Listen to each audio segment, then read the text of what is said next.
Welcome back to Trend or Trap, where I break down the sharpest betting angles on the board and decide one thing. Is it a trend or is it a trap? I'm Dan Karpuk here for Trend Center, and I've got 3 plays on deck, 2 MLB sides, and an NBA playoff opener. Let's get into it, starting with the NBA. The Timberwolves at the Spurs in Game 1 of their series. Here is the system. Over the last 22 years, home teams in Game 1 of a playoff series with a win percentage above 60%, playing an opponent with an ATS win percentage of over 41% who made the playoffs last season, have gone 124, 82, and 1 against the spread.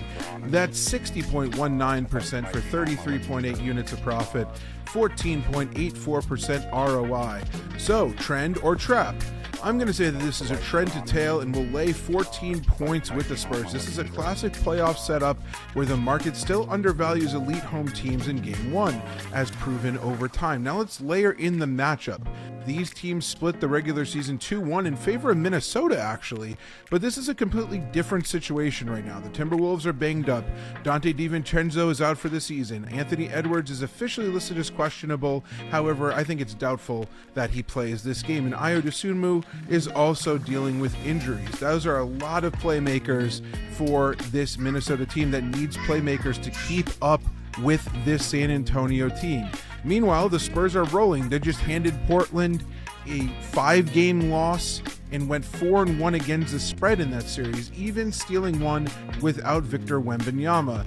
This team is dangerous because they could beat you in multiple ways. I always love backing teams that could beat you in different ways. Wemby dominates both ends. Stephon Castle is emerging as a two-way force. De'Aaron Fox is running the show efficiently. And the depth and system is very Spurs basketball. This is a really complete team, and I am very comfortable backing them. If Edwards especially isn't 100% or doesn't play, I think this one could get out of hand quickly here. So I'm going to go with the Spurs minus 14. Heading over to the Diamond, the Guardians at the Royals. Let's think of this absolute crazy trend here for a second together. Since 2024, the Guardians have gone 24-3 straight up. That's 88.89% for 21.27 units of profit, 59.5% ROI, with Tanner Bibee starting against other AL Central opponents.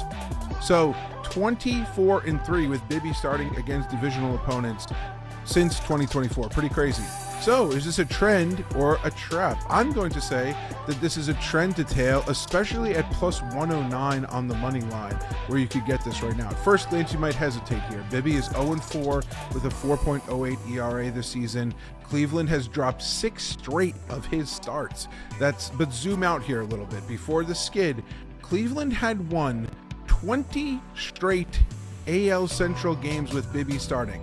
The last time that he lost a game, it was a couple starts ago in this situation. However, 20 straight times against divisional opponents before that, he delivered and the team won.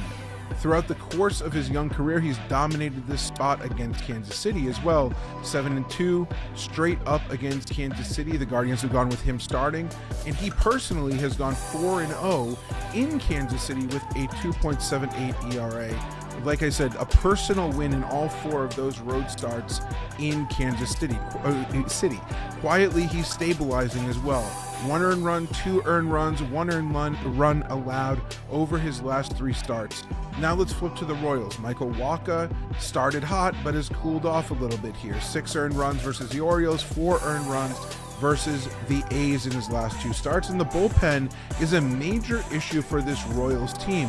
A 5.12 ERA, that's bottom 4 in the MLB. Once Wacha leaves this game, pitching is going to be unstable. They're only 1 of 4 teams with an ERA, a bullpen ERA, I should say, above 5. So not looking good there. Kansas City's offense also isn't good. They are 25th in runs scored per game at 4.12. This sets up as a buy low spot on Bibee in a matchup he's historically dominated and owned, and I'm going to go with the Guardians in this spot to pull off the road upset. Finally, sticking with baseball, the White Sox at the Angels. Over the last 5 seasons, fading the White Sox as underdogs has been profitable. 360, 177 straight up, that's 67.04% for 67.92 units in a 7.12% ROI. So is this a trend or a trap? I'm going to say that this is another trend, and I'm going to tail the Angels minus 165 on the money line. This one starts and honestly ends with José Soriano. He has been absolutely ridiculous for the Angels so far this season. A 5-1 record and 0.84 ERA only tells some of the story. The Angels are 6-1 when he starts, but they are 7-21 when he doesn't start. So pretty crazy there. He's allowed just 4 earned runs total this season. All runs allowed came via home runs, only 4 extra base hits allowed all season, and before his last outing he had the lowest ERA through 6 starts in 100+ years, and his 40+ strikeouts with just 1 earned run allowed through 6 starts had never happened in the history of the major leagues. That's historic dominance, and that's pretty crazy. Now, on the other end, Davis Martin is going to get the start for the White Sox. He has a solid ERA, 1.95, but the underlying metrics are screaming regression here. 4.55 xERA, 48.5% hard hit rate. That's just in the 12th percentile of all pitchers in the majors per Baseball Savant. He also has an elevated left on base rate. That's going to stabilize as well. And then there's the broader angle here. The White Sox as underdogs have been very, very bad over the last few seasons as they've been in this continuous rebuild.